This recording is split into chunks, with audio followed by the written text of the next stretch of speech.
Natalia Benson is a women's empowerment coach, a modern mystic, and an astrologer. Welcome to the Soul Collective, Natalia. Thank you so much for being here. Emily, thank you so much. I'm really honored to be here. Thank you for having me.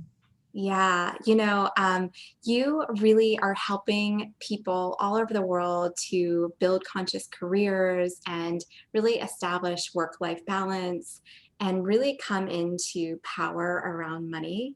And one of the things that I really love is that, if we have a struggle or a challenge with something, I feel like it's so connected to our soul purpose, and to be able to bring that forward into a way that is healing for other people is just such a beautiful experience. So how does that land for you? And maybe if you could share a little bit about your journey. Yeah, well, first thing, that really speaks to me. I think that that I got my first natal chart reading when I was like 22 years old.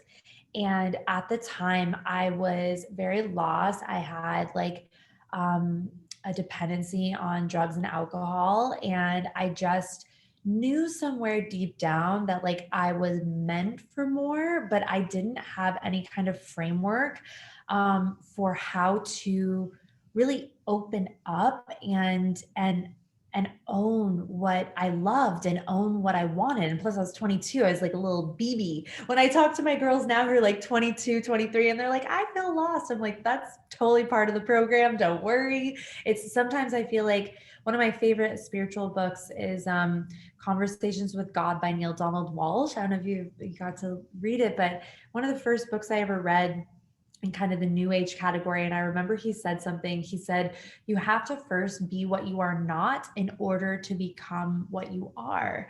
And I feel like that really spoke to me, where it was like I kind of meandered around a lot of challenge and loss and confusion. And then eventually I was like, oh my God, actually, all of that was the perfect guidepost to get me to where I was actually wanting to go. But when I was in it, I thought there was something really wrong. So I guess just very quick, a little bit about me. I'm born and raised in Phoenix, Arizona. I've lived in Southern California since I was 18 years old.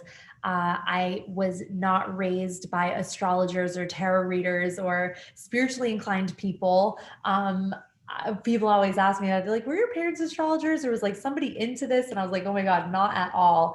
But what's so beautiful is as here I am 33, turning 34 in about a month. And what's so amazing is I'm like, wow, I'm so grateful for like the very grounded kind of business oriented kind of background my family had, because then when I started to sort of spiritually wake up from 19 all throughout my 20s, it's been really beautiful to integrate like what feels authentic to me, to my soul, to my heart, and then like integrate that into a really grounded career path, and do it in a way where I can teach others to do what I've done. And I won't bore everybody with my story too much. That's pretty much the cliff notes. Yeah, well, I'd love to dive in and hear a little bit more. But, one thing that's really interesting to me is like, I know a little bit about, I think your astro placements, I think you're Aries sun and Capricorn rising, right? Which makes so much sense to, what you're describing. Yeah. Um, I wonder if you could share like a little bit more for our listeners in terms of like, some key placements in your natal chart and that how that really translates to what you're doing in the world. Yeah. Well, can I ask you, Emily, what your sign is? Yeah, so I'm a Virgo sun, Virgo rising, Pisces moon. Oh my God, I love that. So your moon is like opposing your sun and your ascendant. Yes. So if not by degree, by sign, that's so beautiful. So that's like such a powerful balance, like integration. I love it. Okay, I have so many Virgo women in my life too. So I love my Virgo women. So okay, wait, back to your question one more time. I'm so sorry. Oh yeah, I got excited about you being a Virgo. I know, and same. I love Aries energy and the balance too. So, yeah, I was just asking about your natal chart and how some of those placements like really help with the work that you're doing in the world. Yeah, I love this question. So just a little lovely plug, but I actually wrote a book all about this. So I have a book called Mystical AF. It is essentially, I call it a very Aries autobiography from darkness to lightness of being. Every single chapter is based off of a placement in my natal chart because I really like to show how, so I love this question, but I just love to show how your natal chart really is such a soul blueprint. It really can be a way where you can see the strengths of your soul's expression, the challenges that you come in with that are here to ultimately help you grow and evolve. And so for me personally, couple things. So I'm a sun in Aries. I have a stellium in Aries in the third house. And so the third house is a Gemini ruled house. So I don't know if you guys can tell already. I can talk and I can talk really fast, and like I can write a word on a piece of paper and just like talk about it. So when I first had my natal chart reading, as I mentioned, when I was 22, I was very shy. I was deeply insecure. I was a jewelry designer at the time because I started my first business at 19, which is very Capricorn rising. It's like, oh my God, like I want to start my own business, my own revenue streams, all of this stuff. And so what's really funny is when I got my natal chart reading at 22 with an astrologer named Christopher Witecki, he was like, you have all this messenger and communicator energy. And I was like, I knew that in my soul, in the core of who I was, but I was not living into that. I was afraid of that. And so it's beautiful. And I always like to remind my women, like, never use your natal chart against you. You know, people be like, oh, I have a moon in whatever or a blah, blah, blah aspect. And they use it like to be hard on themselves, or they read something on an internet astrology blog that said that placement was bad. And that infuriates me because nothing is bad or wrong about your astrology. It's all there to help you unfold your potential. And if there's a will, there's a way, which is such an Aries thing to say. So that's like one big placement for me, is like lots of communicator energy, which really feeds into what I do now because I just talk and share. Not just talk, but I teach and I share, and I love to guide on what I've moved through and been through. And then I also have Pluto in the 10th house, which I talk about this in the book. But it's really funny. It's like Pluto in the 10th, wherever you have Pluto in your natal chart, that's a power placement for you, but it's also a very death and rebirth kind of energy, meaning death is a very intense energy to talk about. Like in spiritual terms, like we could look at death as the death of an old part of the self, or death of the ego, or death of an unproductive habit. But death in like layman's terms, like that's a frightening thing to explore. But at the same time, when you're willing to explore like the shadow parts of yourself, challenging parts of yourself, which is wherever your Pluto placement is in your chart, that actually ultimately becomes like an incredible power placement. So mine is in my 10th house. So I've had like 15 different careers. Like I'm only 23. And so it's like that's been a place where I have died and been reborn many times. I've had a lot of pain and challenge in that part of my life, but ultimately it's just so beautiful because I love holding space for women to just conquer those fears when it comes to like building a legacy, creating wealth, doing what they know they're here on the planet to do. Because I've walked through all those initiations, still do. It's not like it ends, but it's like that's like the beautiful thing of looking to that Pluto placement, is that's your power placement, but it doesn't mean it's going to be easy. So that's just a little tidbit of my chart, but I go really deep into it in the book. Oh, so good. So good. Thank you for sharing that. There's a couple things that really, really resonated, I think is so important to highlight, which is like the fact that, I don't think that there's anything that's, inherently good or bad in a natal chart, and some placements get such a bad rap, like I have 3 planets in the 12th house, and the 12th house can really get like a bad rap. But I think it is like really learning what those lessons are. So I think it's cool that you mentioned Pluto and that placement, how it can be such a powerful placement. And, another question that I wanted to ask you about was about the third house of communication, because you have such a easy time speaking and communicating. So that was one of the things that I wanted to ask you about is like, was that always the case for you? And, you know, since it wasn't, like, what was some things that like really helped you to be comfortable on camera and, you know, to be speaking your truth so freely?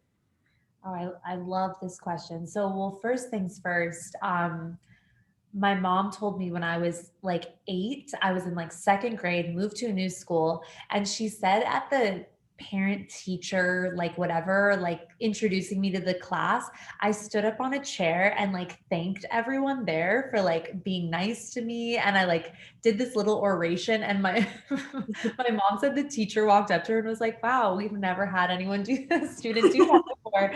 So the irony is that when I was young, I think I had more of an easeful time, but then that kind of goes away. I got very insecure. I got a bit bullied.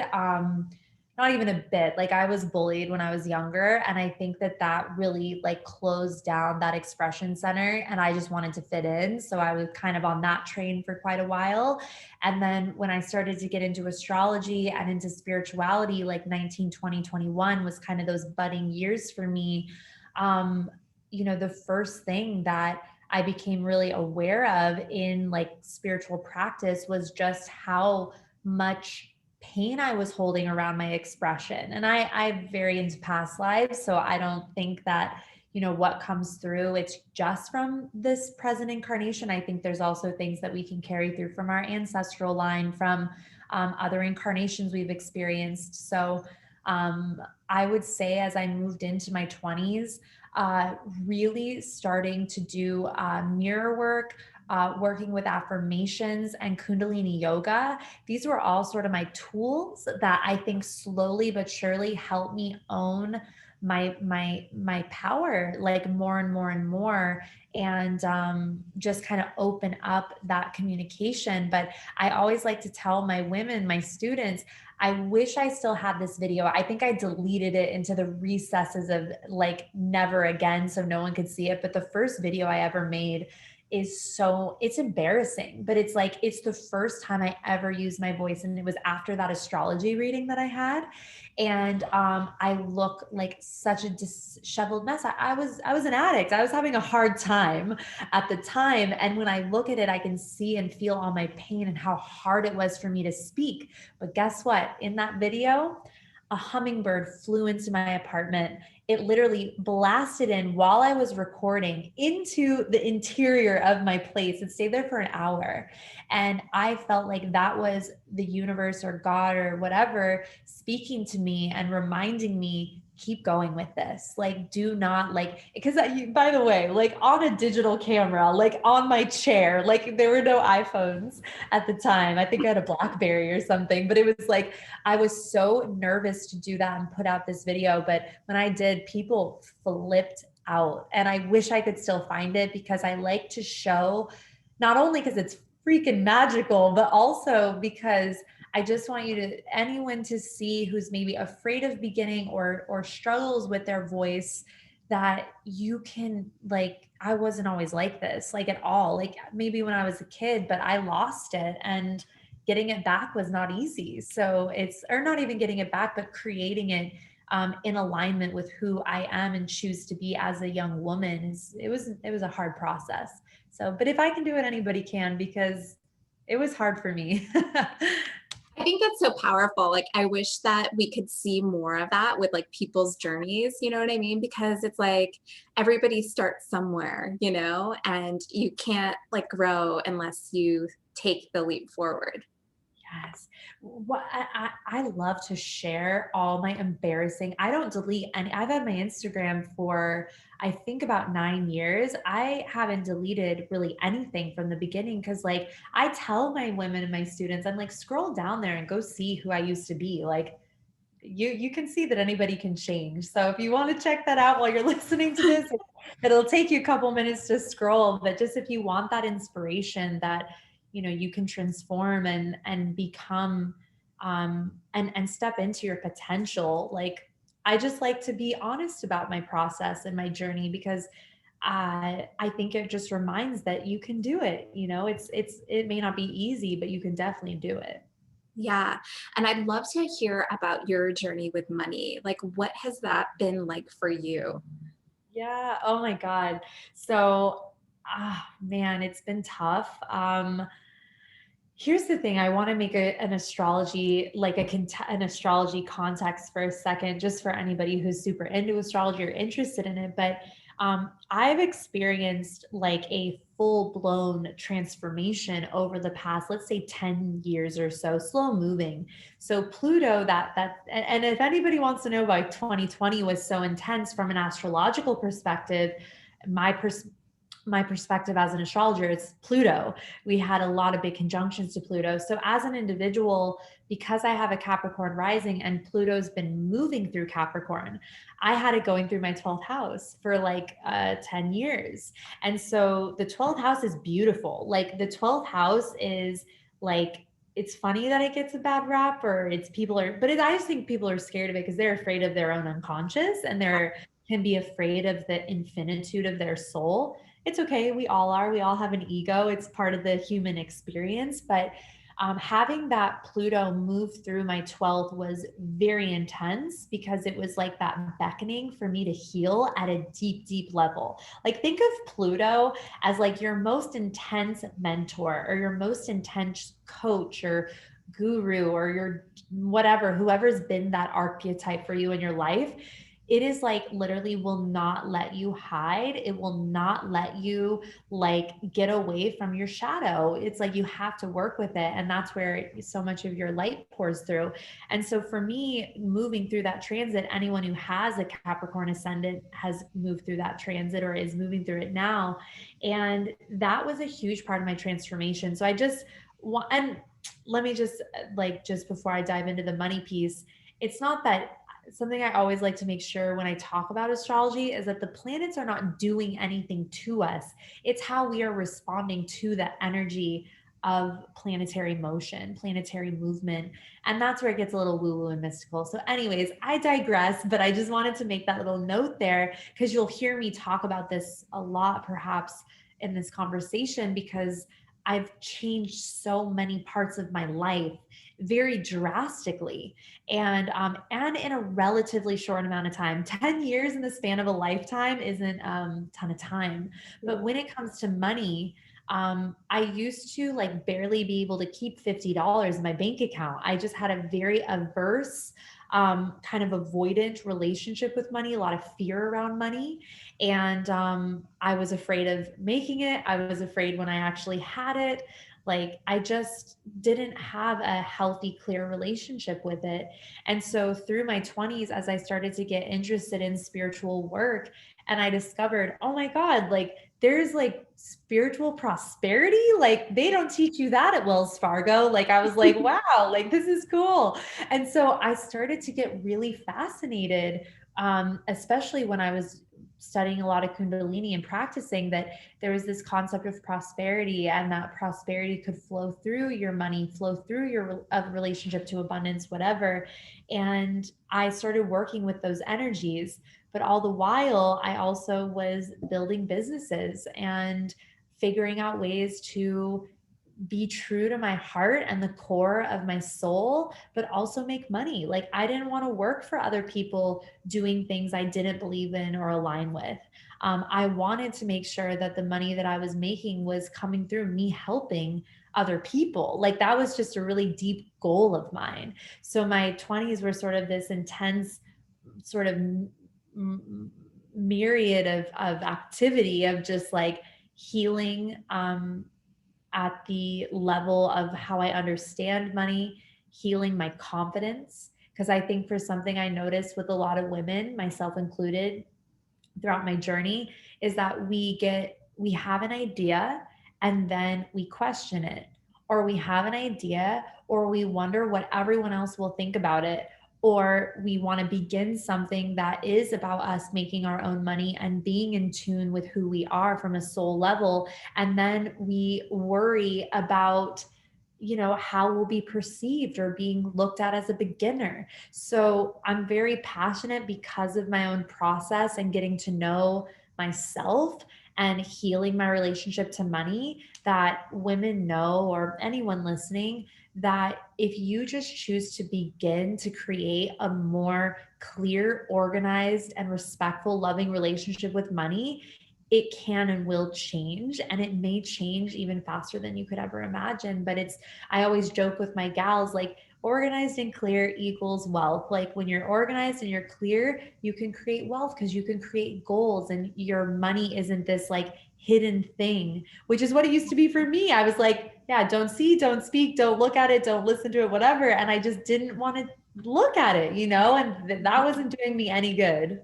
It's so funny because it's like money plays such a prevalent role in our culture, at this point in time. And it's like, it's something that we don't often have transparent conversations with, like, even our friends and our family about, and I just feel like what you're doing is so liberating because it, like, really is just, bringing to light some of the blocks that we have. It's like, I was thinking about it, leading up to this conversation, and like, it's always been like counterintuitive for me because, like, the more that I work, the less like I feel connected to money, and when I feel like really expansive in my energy and like preserve my energy, it like correlates directly to abundance.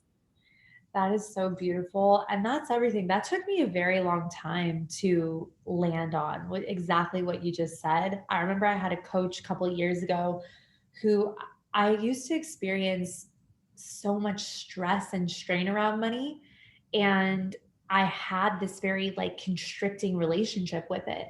And I remember this is when I started to do embodiment work, but I didn't know I was doing embodiment work. I just was like, I got to move this energy and move this pain. And so I started celebrating like I had already made the money that I was seeking to make me feel safe or free. I started to embody that energy and do these kind of silly things, working with kind of manifestation principles, we could say, or just working with my own energy, my own emotions.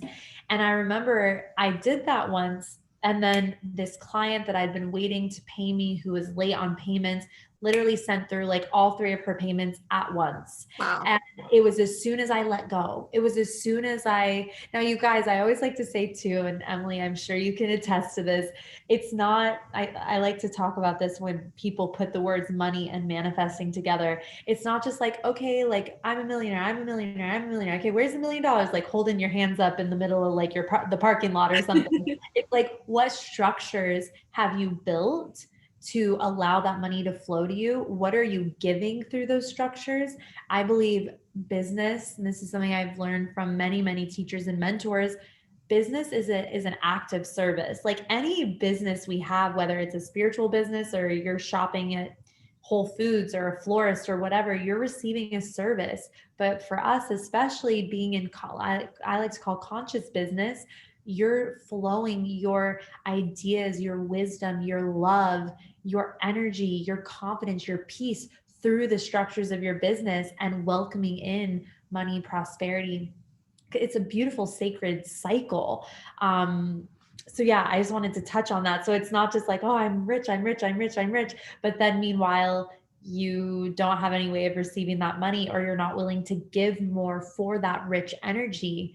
I just always like to say that because I just think it's funny when people are like, wait, I said I'm rich like 55 days in a row and I wrote it 55,000 times and nothing happened. I'm like, but yeah, what did you do to receive it? And do you have your bank account set up? Do people know about your services? It all goes hand in hand. I So love that. Yeah, it is like the balance between like the energetic work and then the actual like action, right? yeah, exactly. So, what are some of the things that like you noticed started to shift for you as you started doing this consciousness work around money? Yeah. So I would say the biggest things were really taking the emotional sting out of money. That was, I think, something for me for a very long time. If you have an emotionally turbulent relationship to money, but yet you want more of it, it's kind of like if you're in a relationship and there's a lot of emotional turbulence and you want the love of that person, but it's like so stung by all this other really negative stuff, it's like there's clouded and there's a clouded cycle going on, right? This happens with people in money all the time. Like they hate it, but they want it. It's like, that's like, no, like you guys, we have to make peace. As Emily was saying, like it's not it's our form of currency right now. It's just where we are. Somebody could say this water bottle cap is the new currency, and then everybody wants water bottle caps, and everybody's telling, it's just because I have a water bottle cap here, but it's like, and then everyone's saying, oh, water bottle caps are evil. It's like, no, money reflects, is something I learned from one of my teachers, Catherine Zampina. Money reflects the consciousness of the person using it. It has no specific energy like polarity to it. It is completely neutral. So if water bottle caps were the next form of currency, then we'd have this whole other level of value to it. So if you have a negative relationship with water bottle caps, we got to clear that. I know I'm being a little silly. I'm very silly when I teach. I have a moon in Sagittarius. So all my weird examples. I love it. It's so true though. It really is true that money is neutral. It's just like what we attach to it, maybe like what our stories are from growing up. And so what would you say like when we heal that overspending and like what does that look like? While healing overspending, so as I was just touching on a bit, it's getting to the emotional roots. If there is an emotional root that you're not willing to feel and heal, it's just going to keep perpetuating until you're willing to feel it, right? So it's like we have to be willing, something I say a lot, and I'm sure I'm not the first to say it, but we have to be willing to feel in order to heal. So if you have an overspending issue, something I like to mention or at least offer is, what emotion do you get out of the overspending? Is it excitement? Is it dynamic? Are you bored? Like what emotion are you either avoiding or seeking to fulfill through the overspending? Right? For me, like throughout my journey and getting to know what overspending is and healing it and working with it, I had to look at, oh, why am I afraid of being bored? Why am I afraid of not being enough? Because at the root of every decision we make, especially financially, is an emotional root as well as a subconscious pattern and habit. And so this is like obviously a much deeper, would be a whole episode probably, but really getting to the subconscious root, and I think that this is how I teach in my course, Heal Your Money, but getting to the subconscious root, you can get there very powerfully and easily by being willing to feel your emotions. Your emotions will guide you to what is hiding in the subconscious. So yeah, do you talk about the subconscious mind on your show? Do you want me to like brief it just quickly? I'm sure you do. We've got an incredible guest on here. Oh my gosh. Well, I love that you bring that up because it's so powerful. And it's like, like it reminds me of like scarcity mindset. It's like we could be doing all of the things around abundance, all the exercises, but if there's like a subconscious belief around scarcity, it's like, and we don't clear that and we don't go to the emotion of it, it's like really hard to see the progress. 100%. And that's the beautiful thing I love about having a business is I feel like you get to do so much inner work because every next goal you make or everything that you want is on the other side of your own habits. You know what I mean? So it's like that to me is the beauty of having a business, especially conscious businesses. You really are like looking at the mirror of self so often. And as an Aries, and this is definitely the way that I teach, is when you're willing to look into that mirror, wow, there's so much magic there because you're at the center of you and the center of your world. And so if there's something you want to change, you can change it by being willing to look and work with yourself. So yeah, it's powerful stuff. It's one of my favorite things to talk about. Yeah, so much expansion and growth. And you mentioned like the past 10 years of your life being this like super highway of like growth and accelerated learning. And, I know that you're like a lover of learning and books and all of the things. So maybe if you could share like a little bit about what's been like so integral and in terms of like your accelerated journey.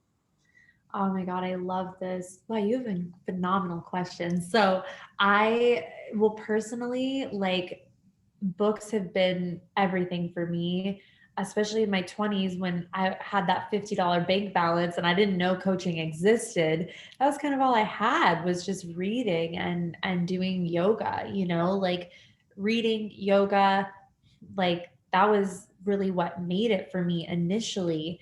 And then as I started to grow and as the industry began to grow, at least I became more aware of it, having coaching and mentors, going to seminars, all of this changed my life. I am a I deeply appreciate Tony Robbins' work. I went to many of his live events in 2019. I think I went to like six. And that those 2 years, 2018 to 2019, I went to more seminars than I can count. And I guess my instinct was like, well, you're not going to be able to go to these in 2020. So you better really stack up, my friend. And so I did. And honestly, like going from everything from like around money, like how to heal, your money mentality. That was huge. I went to an incredible 3-day seminar that changed my entire life around money called oh my God, what is it? It's based off a book called Secrets of a Millionaire Mind by T. Harv Eker. And then the seminar is called the Millionaire Mind Intensive. So that was one of the first catalysts. And then lots of Tony Robbins events. But I feel like going to those seminars and getting myself in kind of like uncomfortable new spaces. I'm actually very introverted, even though I'm great at talking on Zoom. Like I'm very introverted. So going to really huge events and being around lots of people can feel a little intense for me. So going kind of into those more uncomfortable spaces, I feel like it integrated everything I'd been learning for like the decade before, and kind of putting it all into practice where it's not just like, oh, this is what I've learned and it's kind of in my brain and comes out maybe in sessions. It was actually like putting everything to the test of like what I knew to be true, what I felt to be true. And I think that's the power of doing uncomfortable actions in the direction of our potential, because when we do that, it's like we get to integrate and see all of the magic that is inside of us. But I think that when we choose to stay comfortable or when we're afraid or living in fear, there's so much like unused potential that's in there. So I hope that answered the question.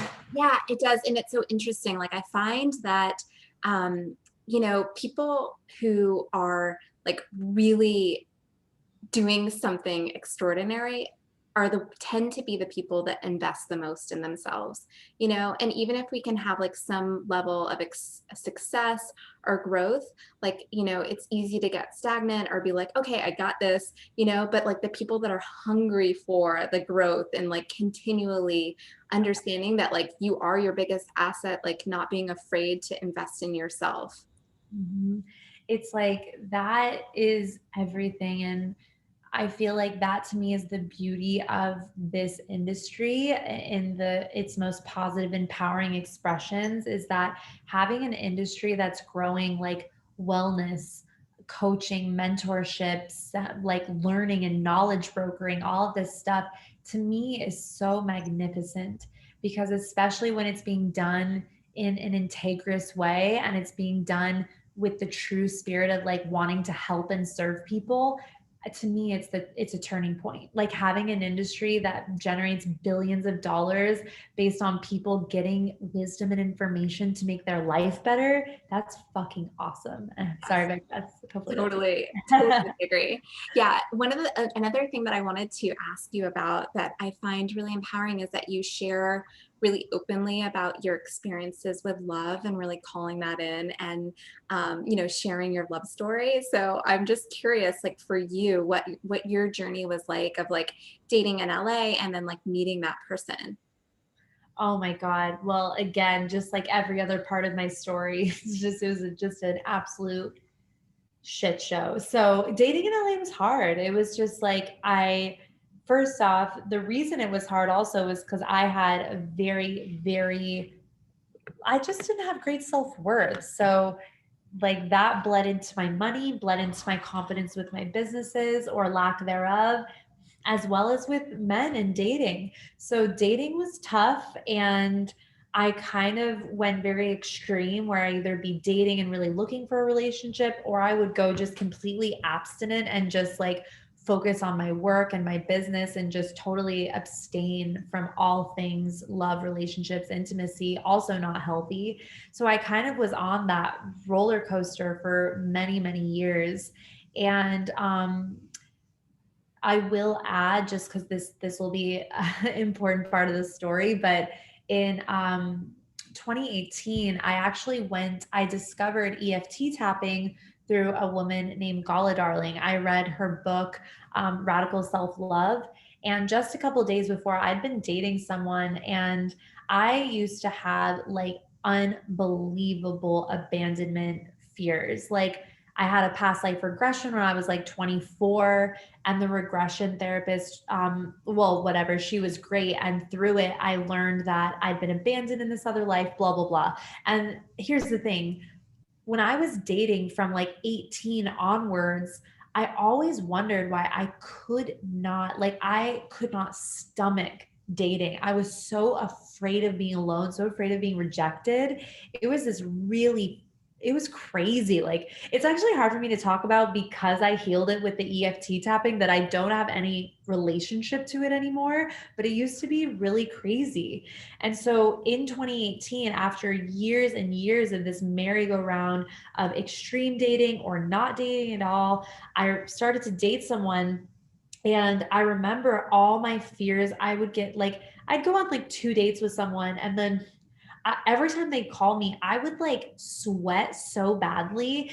Like, I feel like I was having a panic attack because I was so afraid to be vulnerable. Like, it was nuts. Like, my body had visceral reactions. And so I remember standing outside of my car one day, and I was like, God, like, you have to help me. I cannot live like this. Like, I feel like I'm never going to find love. I'm never gonna like be able to date. I'm never like I'm so afraid for my future, because of course, as I mentioned, this was years of this going on, but it really came to a head in 2018. And I really believe that when we ask the universe, God, whatever you want to call that, an energy we ask something, we'll get an answer. And so a couple days later, I started reading Gala's book, and she was talking about her experience with EFT tapping. And I literally said out loud, I was like, that's it, it's EFT tapping. And so I ended up reaching out to her because I'd been following her a long time, and she was still doing one-to-one sessions then. Long story very short, she did one EFT tapping session with me and cleared this abandonment issue that I had. Wow. And it was not easy. Like, that was a very intense session, and it was a crazy couple of days after. But all of a sudden, I felt like my emotional anxiety was gone. It was gone. And so I continued to date for the rest of the year, but I had solid boundaries. Like, I was like, if you are not like serious and like ready to rock and roll, then like in terms of like you want to be in a partnership, then like I'm just done like beating around the bush. Like, that was kind of all the games in LA. It was just like, oh, I have to pretend like I'm not interested or something. It's just so not me at all. So I was like, okay, I just know that for the rest of this year, I am going to hold so clear to what I want. What I want is my lifelong partner. And so, long story very short, I met him on January 5th, 2019, very, very random occurrence. And yeah, we just got engaged. So it's like anything is possible. And I'm so grateful to, you have to heal the nervous system, right? Like, it's like there's so many things in healing. At least this is what's been true for me. But especially when it came to love, I had to get that fear out of my nervous system, because it was almost like there was nothing wrong with these guys. It was just that every single person that I saw felt like a threat to my well-being and my sanity, because like it was very hard for me to date. So having the healing of that practice, and then months later, meeting Mick. It was like, and when I met him, I was like, this is who I am. I love the shit out of myself. I love being alone. So if you are not like totally ready to rock and like really, and I could feel in my heart from the moment I saw him that he was it. I know some people say it takes them a while and some people say they know instantly. I knew quite instantly because my body told me, my heart told me. It was the first time in my life I'd ever heard my heart. So yeah, I'm deeply grateful, and it's quite a journey. And we live together. I live in Palm Springs now. I moved here to be with him, and yeah, we're getting married next year. So it's anything can happen. Wow, congratulations. I love that story. Yeah, I love that story. And I think it's true, like, just the ability to be yourself. Like you kind of just know when you know. Yes, you do. It's like trust that no matter what, like there is someone looking for you. Like if you're looking for them, they're looking for you. And last thing I'll say about that, that's so beautiful. When I moved here into Mickeni's place, I found some old notebooks, and I happened to flip to this page. And in 2016, I'd written down everything I wanted in a partner. And so I walked out, Mick was home, and I go, hey, babe. And I read him this list. And he goes, oh, that's me. And I was like, I wrote this in 2016. And we just laughed. He's like, oh my God. We always joke that we manifested each other because we literally did. Like it's wild. So beautiful. So beautiful. So one other question I wanted to ask you about, and I've heard you talk about this, and this is like really, some of your placements, like, and I can relate to this, is like the ability to easily get, sucked into work and yeah, Totally. and just wondering for you what that's like finding the balance between like work and play. That's so beautiful. I'm still exploring that with the Capricorn energy, you with the Virgo energy. It's easy to earth placements. You can get very focused and disciplined and methodical. So I would just say, something that's been powerful is just making sure that my weekends are my weekends. Like I tend to like to work when not everyone else is working. It just feels good. But then Monday rolls around and I'm like, that's how I start to head into that kind of burnout chapter. Cause like I just haven't taken a day off or just sort of, and I started to actually practice something that's been really amazing for my work is I just mindlessly watch things. Like I mean, obviously, I always make sure there are things I want to watch. Like, I love home decor. So I'm obsessed with like that Dream Home Makeover on Netflix. Like, I'm watching it for a second time. And I just love, love, love like taking time to do things that are just totally unrelated to work. And making sure that I do that because that's another form of discipline. Like, because as you know, when you have your own business, you can work all the time. Nobody's going to stop you. Like you can work at all hours.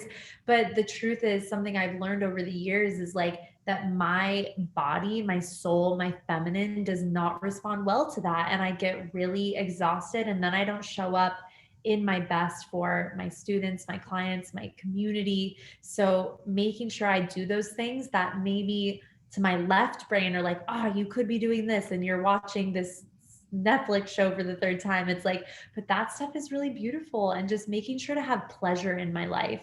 Like, what are things that give me pleasure? I love flowers. I used to DJ.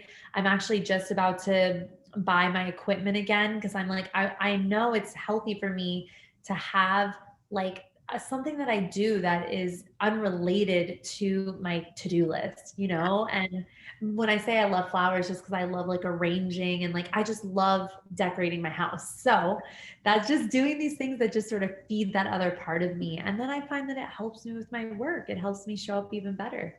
Yes, and you have such great style, by the way. I love like your Instagram. You have like show some like shots from your house, and I love your decor style. So it's Well, great that you have that outlet. Yeah. So Natalia, I wanted to ask you. You have lots of different courses on your website. Like how, what's the best way for people to connect with you? And if they're interested in courses, like what are some of the most popular ones that you'd recommend to get started? It's a great question. Well, thank you for asking. So, obviously, if you are like, which I think everyone should take care of their money, maybe you're already good there, which is fantastic. But if you're like, I know this is part of my life, I really want to create mastery around experience wealth, feel peaceful, feel on purpose, any of my money courses, but especially Heal Your Money. It's my newest course. It's a 5 step process to financial sovereignty. And I take you through what I like to call the metaphysical steps. And then we move into the tactical, pragmatic. Um, I just think having like financial empowerment, especially as conscious people, is so important. So the tools that I bring forward, I'm not a financial advisor. I'm just a person that is deeply, I know how painful money can feel when you don't feel good with it and when you feel unclear, feel like money isn't spoken in a language that works for you. So Heal Your Money is powerful. I have a money membership, which is a 5 month experience, all based off of my other money course, which is called Magical Women in Money. And that membership is a community container. I do live trainings. I'm very passionate about the money stuff because, as I shared with you, it used to be my biggest pain point. And then, yeah, I'm not sure when this is coming out, but I have a signature business launch intensive. And it used to be called Jupiter Club. It is now called Conscious Babe Business School. And that is opening for enrollment on March 9th. And it's a 5 month business launch intensive because I'm very passionate about financial sovereignty and conscious, beautiful souls having their own revenue streams and creating businesses that contribute to humanity and contribute to their communities. So, yeah, it's awesome. Amazing. Yes. And Natalia also has an amazing podcast, the Natalia Benson podcast, which I absolutely love. You can check that out as well. And this has been amazing. I would love connecting Oh, with you thank you and just so want much. to You're so honor you. welcome. Yeah, Thank for showing up with so much authenticity and magic and just the incredible work that you're doing in the world. So thank you. Thank you, beautiful. I'm so deeply honored you asked me to be a guest. Thank you so much.